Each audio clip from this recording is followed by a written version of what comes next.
वाह वाह। देखी हाँ सीधा सीधा बात रहुआ सबके बीच में धरतनी। हाँ हाँ हाँ।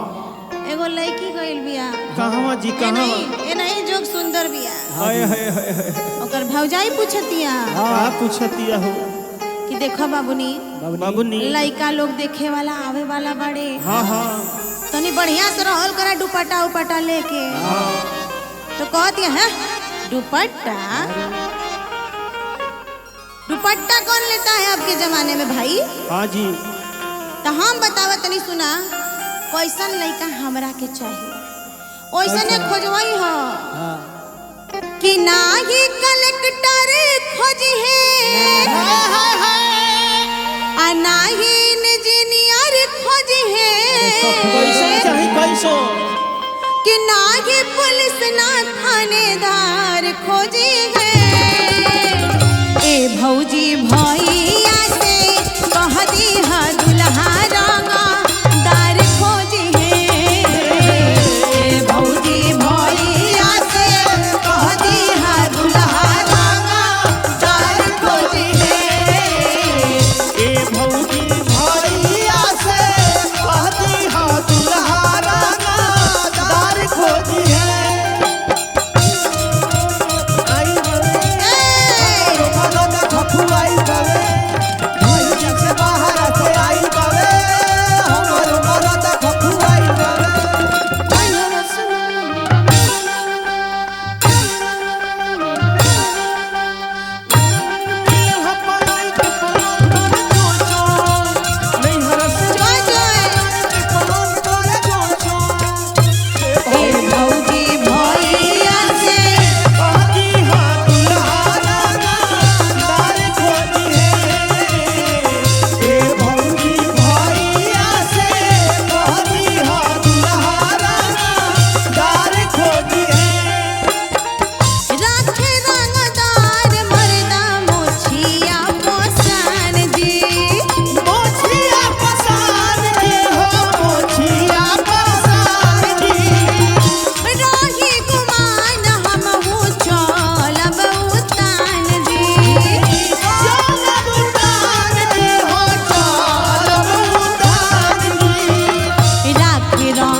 बड़का बड़का बाल बतावा कौन पसंद बा?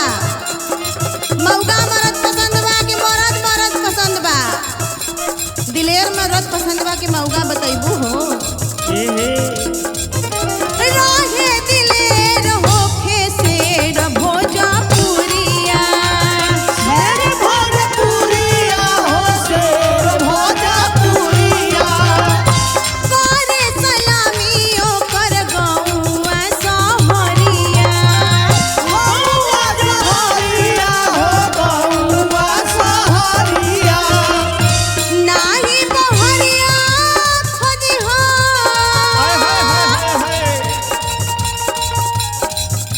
नाही सहरिया खोजी हो,